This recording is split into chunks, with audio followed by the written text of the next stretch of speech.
Well, joining us now for more is Sinijlawi, a Fatah activist and chairman of the Jerusalem Development Fund, joining us this evening from Cairo, Egypt.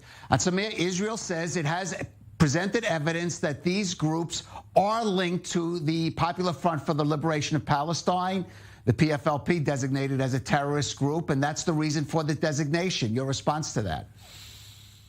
Well, I think the decision of Gantz was a very big mistake, and if it will harm the integrity of Gantz, the integrity of the Ministry of Defense, and the integrity of the State of Israel. These organizations, they are not small unknown organizations. These organizations are very big names in the human rights activism. They are very well connected. They have a network of connection all over the world. They have been receiving grants from most of the European countries, from Canada, sometimes maybe from USA at a certain point of view. And he cannot just wake up one morning and consider them as terrorist organizations. This was a very big mistake. And I think even the Minister of Defense or the Shin Bet of the State of Israel, they do mistakes sometimes. And this is one of them. I think what will happen, the reaction of everybody, including some ministers from within the Israeli government, the reaction from the spokesperson of the State Department in USA,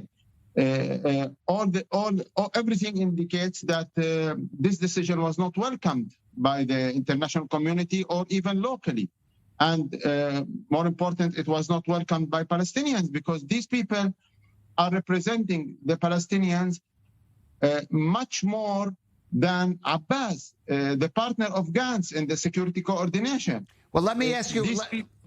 Let me ask you about that, because there has been some speculation whether this was done with the coordination and even approval of Mahmoud Abbas. Do you feel that could be the case here? Well, I think this could have been on the agenda of the meeting between Abbas and Gantz end of August, because these organizations, they are not only criticizing the violation of human rights of the Palestinians. They are not only criticizing Israel, they are also criticizing more the PA, and they are also criticizing Hamas in Gaza. So they are criticizing any authority that is violating the human rights of the Palestinians. And could be there is a lot of talk in the town that it was at the request of the PA that Israel takes some action against these organizations. Also, we should take into consideration that these organizations, they are very active in imposing some measurements against Israel in the ICC, in the International Criminal Court. So I think this is a political decision. It's not security. You can link any organization, you can link any person, any Palestinian to terror if you want. But the question is whether these organizations were really behind some terror organizations or not. I think definitely they are not. Well, let me ask you, I mean, that's obviously a matter of dispute, whether these organizations will be able to continue to function.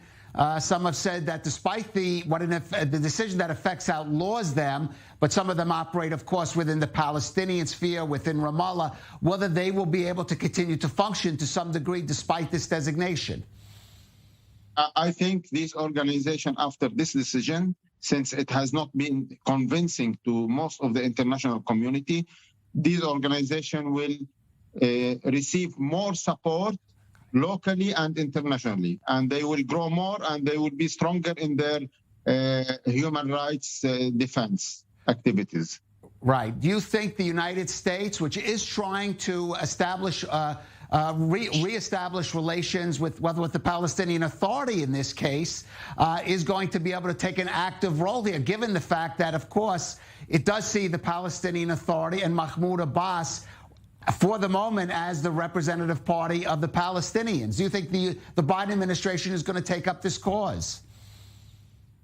Well, I think it's clear at least that they did not support it until now, that they are waiting for some information and justification from Israel. So it seems that the Americans will not publicly support this decision. And I don't know why does the USA consider Abbas the representative of the Palestinian. He lacked legitimacy of elections, and he lacked legitimacy of representation. The last poll says that 80% of the Palestinians are requesting that he goes home, that he quits his job, that he leaves the political scene. So I think it's another mistake if the USA continue supporting a person that has lost all contacts with the Palestinian street. All right, Samir Sinijlawi.